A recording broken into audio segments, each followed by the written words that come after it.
তারপর এটাকে গড়ে নিতে হবে বুড়ো আঙুল দিয়ে। তারপর নারকেলের পুর গড়ে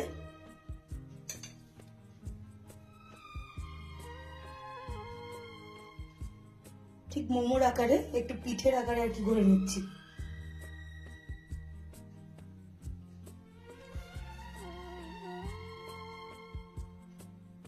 প্রথমে দু সাইডটা বুড়ো আঙুল দিয়ে চেপে তারপর এটাকে হাতের তালুতে একটু গোল গোল করে নিলেই পিঠেটা রেডি। গড়ে নেওয়া পিঠেগুলো স্টিম করতে দেওয়া হচ্ছে জল দিয়ে। উপরে যে স্টিমারে বসিয়ে দেওয়া হয়েছে, 20 মিনিটের জন্য স্টিম করতে দেওয়া হলো। নামানোর পর গরম গরম সিদ্ধ পিঠে খাওয়ার জন্য পুরো রেডি।